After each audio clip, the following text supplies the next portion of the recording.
What's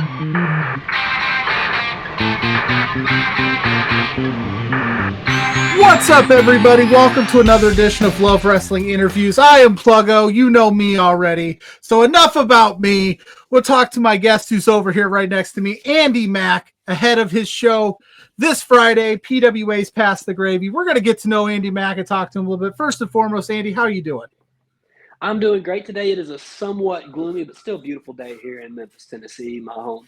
Sweet home. You can see I'm in my plant room. It is the last place in my house that is not starting to become destroyed based on the fact that we are in the middle of a move coming up here soon. So this is where we're set up today. And I appreciate you for having me. I love your setup, man. You got a lot of sweet merch back there. Thank you. Look tight. Thank you. I get a lot of compliments on it, and I wish that I could sit here and take full credit, but I always have to shout out Mrs. Pluggo. She was like, listen, your boring background has to go. Here's some shelves. And I think low key it was because all of the merchandise was starting to clutter up her beautiful home. So she was like, this is where you live now, but it's wonderful. Heard that. Hey, you got you a good one, man. She got you set up looking nice over there. I agree. I appreciate her. I appreciate you for coming on, and especially during a move. I know that that's not easy. Trust me. I absolutely hated moving into this house. I love my home, but the process of moving is never easier, and it doesn't seem to get easier when you do it every so often. So for sure. Yeah, man. Well, I appreciate you for having me. I'm happy to be here. I'm technically a guest here, but as you can see right here, getting my directions straight. There's been a bit of a casting change, Pluggo. I am the star of the show. That's fine. Happy to be here today, man. All right, we'll start the show. I'm just kidding. Yeah, no, the star of the show, Andy Mack. So give a little backstory here real quick before we get to know you. I had interviewed Marko Stunts last week ahead of it, after he announced his retirement, and him and I were talking about PWA, Pro Wrestling Adrenaline, and he said, Andy Mack, star of the show. Get a hold of him, talk to him. He's one of the best. So first and foremost, how does that feel to know that like you were on the short list of people where he was like, this is the future. This is our guy. We love this guy. He's a lot of fun. How does that feel? Yeah, man. It is kind of an honor, right? It's something that I do take. It's something I'm taking some pride from. It's also very humbling. None of us knew going into last match that this was going to be Marko's retirement match, right? I knew I was going to be wrestling him, but we did not know it was going to be his last match. And let me go ahead and say all respect to him.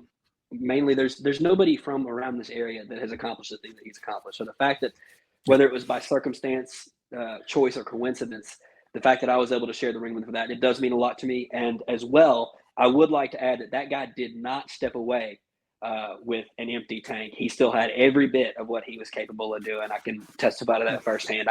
It was an unbelievable match that we got to have at Mississippi Ale House a few weeks ago. Nice. Yeah.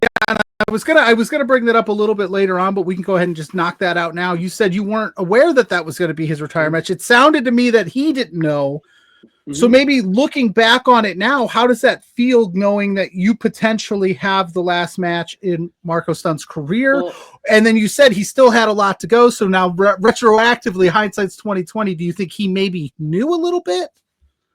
It's interesting because I'm not sure. I actually think it might have caught him by surprise. I can't testify to the types of injuries that he's had and the lingering effects of them and all of that. But what I can say is that at the end of the night, he grabbed a microphone and set up what was going to be a tag team match this upcoming show Friday night at Country Bowl Events in Byhalia for PWA's Pass the Gravy. We were going to have a tag match that night. He announced it over the microphone. We made the match. We got into it a little bit at the end of the show. Me and Big Walker 13, who's an old friend, both of ours, and then Bobby Ford, who is a nuisance and pain to my existence, who I unfortunately taught how to wrestle and brought into this world. Isn't that the worst? This guy, man. We'll get to him later. That match was made at the end of that night. Like we were gonna, that's what we were headed towards. So I gotta believe that he wouldn't have said that on the microphone if he thought that it was gonna actually be the end. I think he's just as surprised as we are. I really do. Yeah, that's what I gathered as well. I just was curious, maybe from another person in that moment, thinking like, "Oh man, like that's kind of a cool moment for you to kind of not in the worst of circumstances, but it's still kind of nice to know that like, hey, I was the guy who was called upon. And yeah, the tag match got announced, and then he made his announcement, so that kind of shuffled the deck a little bit for Friday night. Before we dive into more of Friday night, because that's what we got to do, the thing we got to do, the big tease, we got to wait for that. I got to get to know. I got to play it. I got to get to know the star of the show a little bit better. I got to get to know Andy Mack. How'd you get started in wrestling? What was your first like inkling of like, this is something I'm wanting to do? This is where I'm going to go. How did you get into this? Sure. So the short answer is that it is all I've ever wanted to do. I do come from the same, class of people who are, the dream. It's the dream. And you find out real quick that it is not just a dream. Once you get into it, it is a reality and can be a very harsh reality. But I saw an episode of SmackDown in the fall of 2003. I believe it was a September episode. U.S. champion Eddie Guerrero defended against, at that time, heel Doctor of Thugonomics John Cena in a parking lot brawl. And there you go. And it was just this calamity and chaos. And then a couple weeks later, I remember being just like, I have to be home to see this. I have to be home to see this. And I had a cousin who is no longer with us, who was very, very into wrestling, a few years older than me. Looked at him like a brother because he was the closest to age in my family. And he was really into wrestling and like the Attitude Era, big Hardy Boys fan, big Rock fan, Austin, all those guys, right? And so I started getting into it. And he kind of came right back around to it. And he thought it was cool. So I thought it was just the coolest thing in the world because I just wanted to be like him. You know what I mean? So I was just kind of obsessed with it for a long time. Eventually, get to high school, start, working out a little bit and saying, this is something I want to do. And made a deal with my mother that I would be a wrestler so long as I stayed in school and got my degree. And that's what I did. Nice. I am a graduate of the University of Memphis acting school. I have a Bachelor of Fine Arts in Performance, which tends to lend itself to, once again, boom, got the direction right this time, star of the show. So I was able to do that. I started wrestling about a year before I got to Memphis. So I went to junior college first, and I trained a little bit during that. The Crawleys, Jacksyn Crawley is actually a part of PWA. I believe he will be in the building Friday night. Him and his brother and a guy named Nathan Ulrich, who is now in West Virginia, I believe. They had a lot to do. And Jay Webb, can't believe out Jay Webb of the Hale County Misfits. They have a lot to do with the very early trainings I had. But I didn't have a ton of training. And I kind of got put in a position where somebody didn't show up and they needed somebody to just go out there and, they fed me to somebody, right? And I got smashed. I got absolutely hammered. And they were like, hey, I like all the wrestlers are like, hey, I think I could beat that guy up. I like him. Let's keep him around. So I started getting opportunities. And, the show that I was based at and training at ended up shutting down about 2 months after I'd started training. But I was already getting a couple of matches here and there. So I just kind of was riding that train. I would show up as early as I could to whatever show I was booked on or wasn't booked on and wanted to try to get on and just help set up and just see who could teach me what could I learn from who's here. And that was kind of how it all started for me. Right. Nice. And, you ride that train, you keep it going, you learn about yourself, made it into Memphis, Tennessee with 901 Wrestling, spent a long time with them. I've won their title more than anybody else. I was the inaugural 901 Wrestling champion. And, that means a lot to me. And it was, a thing where that was like, that's the biggest thing going for me at the time, to the point where I'm starting to, and then I start branching out. I'm hitting Southern Indiana with Walker Hayes. I'm doing all these things. And I'm going to, Walker 13. Oh, man, I cannot believe he's going to be so mad at me. Uh-oh. He hates that stuff. He hates that. Sorry, Walker. But essentially, I get my first booking in Houston, which seems like a really big deal to me. And it is. Yeah. And that show was supposed to take place in April of 2020. Now, we all know what happened in March of 2020. Yep. Oh, boy. So that shut that down, right? Yeah. Pandemic happens, and I'm hanging out with my girlfriend who lived with me, which would eventually become my wife. She's in the other room right now. And, we're hanging out at the house, and I'm like, man, something is missing. Like, I feel like as far as I can off of what I've been able to learn and how I've been able to piece it together to become the wrestler I was at that point. But something's missing.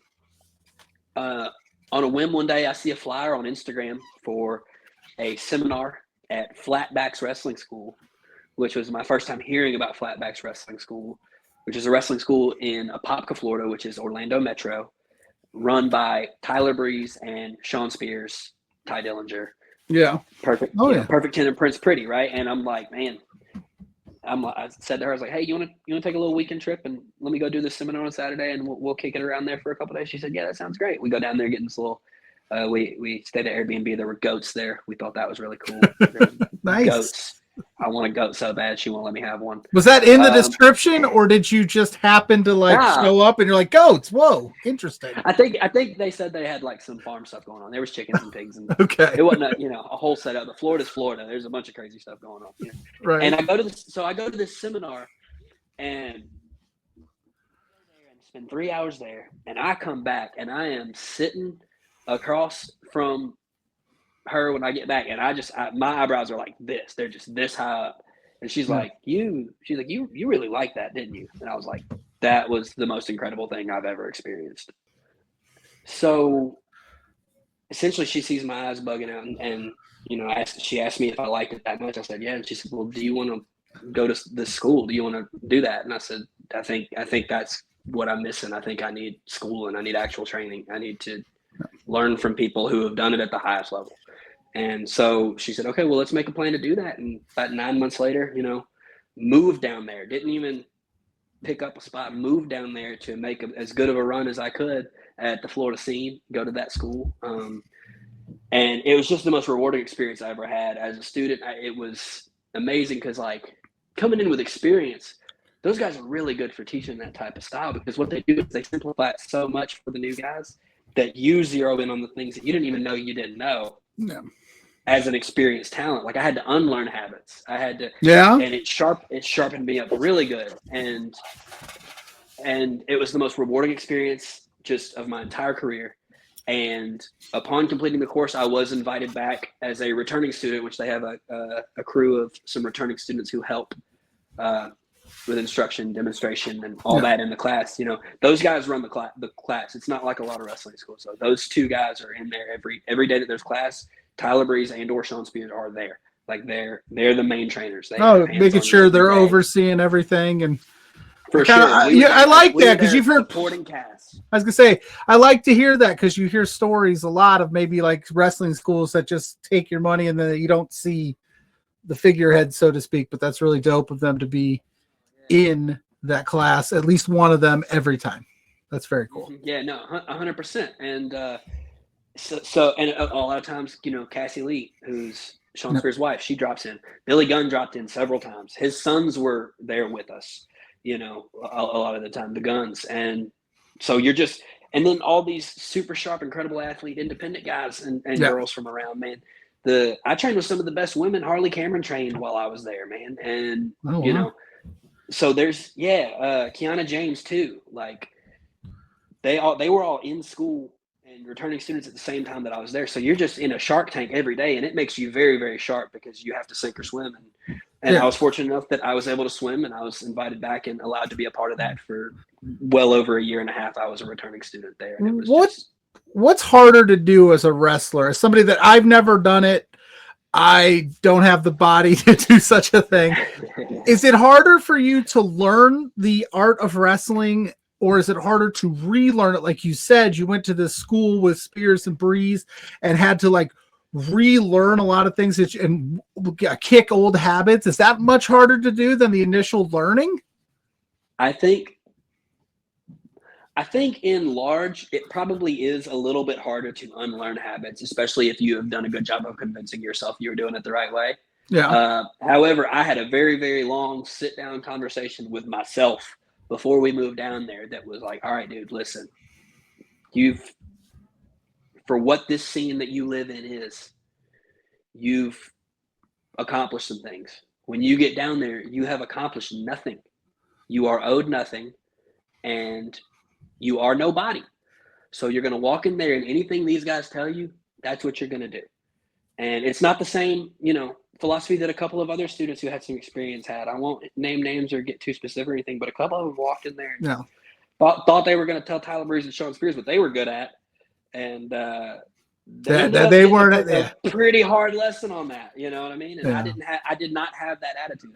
I was there to learn from those guys. I was not there to prove that I was anything. I was there to become something. I couldn't imagine like step into a Shawn Spears or Tyler Breeze who are super decorated and going, nah, that doesn't work for me, brother. Dude, like, wait a minute. Yeah, for real. These guys have like WrestleMania paychecks and stuff. Like, who are you talking to? You know. But no, I think that is a fantastic attitude to have overall towards just if anybody in the business maybe catches this interview, like go into these things like a sponge, like you said, you just picking outside of maybe Spears and Breeze's school, who has been maybe one of your biggest influences, or when you along your independent journey, you're like, you picked up some things that it's just never left your brain. Sure.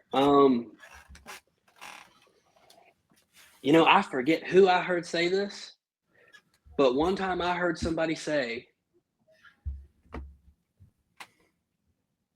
everybody wants to be, especially smaller guys, you want to be perceived as athletic and you want to be perceived as fast. Everybody wants to go fast. They want to be, what you have to understand is you don't want to look fast. You don't want to be fast. You want to look fast. And what you have to understand is slow is smooth. Smooth is fast. I like that. That makes sense. Smooth is fast. So it's all about pacing. It's all about timing. You don't have to be going 1,000,000 miles an hour to look like you're accomplishing something, because you don't have to go 1,000,000 miles an hour to accomplish something. I wish I could remember who told me that, but it was one of the first things that came to my head when you talked about, that was a very influential phrase for me. Right. I like that phrase, and whoever said it to you when they figure this out, put it in the comments that it was you. Right. We'll give you proper credit for sure. For sure. Other big influence as far as like on the independent level, man, I was riding with a tag team, Ori and Hadar, better together, and only Cam Stewart and Tyler Uriah. That was our car when I was in Florida. And just riding the roads with those guys was very much an influence in terms of hustle. Those guys, as I was more experienced than all of them in terms of time in the business, but just in terms of how to hustle and how to work and how to, like, those guys, had a great influence on me. I also had a great influence from a guy from this area. He's probably the best that you never heard of. His name is the baddest man alive, Dustin Anthony. He's going to be pissed that I'm saying his name right now, but shout out Dustin. He is the baddest man alive. We've had countless hours-long conversations. He's annoyed to death with me. I just bother the hell out of him. And a lot of times we see things different ways, but what happens is we talk and I challenge him and he answers that challenge, or he challenges ways that I'm thinking that make me see differently. He's kind of my sounding board. That he's my best friend in the business. He's the guy that I go to if I have a question. And a lot of times I may not even end up going exactly with his advice, but the advice he gives me can change my perspective on how I'm looking at a situation to help me make the best decision possible, because it's my decision. And the best part about him is that he recognizes that. He's a great dude, and he's an incredible wrestler, one of the most underrated guys in this whole area. He's not even, he's down in Florida now, doing his own thing. I hate to out him. I'm not gonna drop his address. It's 72. I'm just kidding. We'll put it in the chat. We'll put it in the comments. No, I'm just kidding. Yeah. That's so awesome. He's been a big influence to me. And then as far as outside of that, guys that I didn't spend a ton of time with that influenced me were guys like Marko and guys like Blake Christian, guys who, not necessarily that I was trying to emulate their style or be who they were. I am not them. They are not me. But guys that hustled and broke through to a different level, went somewhere and did something from out of here. That's stuff that it's influential. It's not as influential as it is inspirational and motivating. Like, man, that's out there. Because you see a guy like Marko or Blake Christian absolutely killing it, and maybe in your heart of hearts, I'll never be them to the T, like in stylistic ways, but I can maybe do the same journey because it is possible. So you got to absolutely respect those guys. Now, speaking of Marko, and I teased it at the beginning, and we're here now, PWA, and your guys are 5 shows into this thing. What about PWA for you drew you to the company in the sense that you keep coming back? Is it like, what is it about this new promotion that's got your attention? You know what? I think, and I don't mean this to undermine anything that it is accomplished or you're trying to accomplish. I think part of it is the newness. Now, don't get it twisted. We see new promotions all the time. Somebody pops up with a ring and runs a show. But how good is it? What's the quality? How is the organization? And what, most importantly, you know, to use a phrase that doesn't actually mean anything, what is the vibe? What is the feel? The vibe is important. It is a fun, free vibe in that locker room where guys are going to be put in a position to learn and get better, to work with guys they wouldn't normally work with, to grow, and to have fun. You know, I've had more fun in PWA locker rooms over the last few months than I've had in locker rooms in a long time. You know, with a few exceptions. Like here's the thing: I love the road and I love the boys. Like hanging out with the boys is one of my favorite things, and that locker room is very close knit. It's very cool. Even though we all come from different areas, we're able to talk to each other. He has a great focus on youth and developing younger wrestlers, which is something I'm extremely passionate about myself in the area. I really think this area needs an influx of good young wrestlers. We have some, but we need more. We need, because there's a groundswell around us right now where this scene, this Memphis metro scene, could become like an Atlanta or a Chicago or a Miami or a SoCal or something like that, where there's a plethora of talent and a plethora of different good shows that are worth working. Yeah, and I see that, and I think that here's the thing: is I mentioned 901 Wrestling earlier, right? Not to plug a different promotion. We're here to plug PWA, but 901 Wrestling is a great promotion. We're here to plug the star of the show, whatever he wants to talk about. Plugging the star of the show. That's come on, man. Don't get it twisted. I like the way you think, Pluggo. Star of the show. So I got to help start that. I got to be a part of getting that going. This, to me, feels like the new thing to get behind in wrestling in this area. It is the new thing that is about to get going. It's gaining steam. It has its own unique feel, you know, that is I think it's going to breed some success, and I want to be attached to it when it does. I want to help. All I really want to do, and this is where me and Marko see eye to eye so well, is I want to help grow this scene.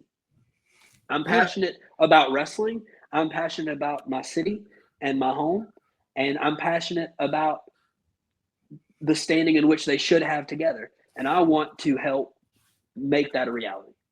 Yeah. And I hate to recycle old stuff from an old interview, but him and I kind of talked about a very similar thing, and the knowledge that you have and he has, and maybe some of the elder statesmen in the area have, is only as good as the people you pass it to, and then help, you know, then it becomes a trickle down effect where they are, you know, passing it along, and that does strengthen the scene. And I think we're seeing it across the, you know, independent wrestling is at the hottest it's ever been. And like you said, new promotions pop up all the time. Some fail, some succeed. This has all the makings to succeed from what I've seen. It's got a good people behind it. And you're one of the main focal points of that, which is fantastic for you. Now, does that, for a guy like you, does that add extra pressure, or are you going, bring it on, I'm ready, I'm the star of the show? I mean, I'm Big Match Andy, man. I don't know what you want me to say. I'm very, very confident in what I'm capable of doing, but it's because I go out there and bust my ass every single time I get a chance. When I don't aim to just step into the spotlight. I aim to fill it. And I am so grateful. The reason, you know, I call myself the star of the show, it's interesting. People hear that and they think I'm going to be some kind of egomaniacal jerk or something like that. To me, the operative word is not star. It's show. Yeah. No people, no show, no star. I need the people. I need them just as much as I feel like I want them to feel like they're getting something from me, because I get so much from them. You know what I mean?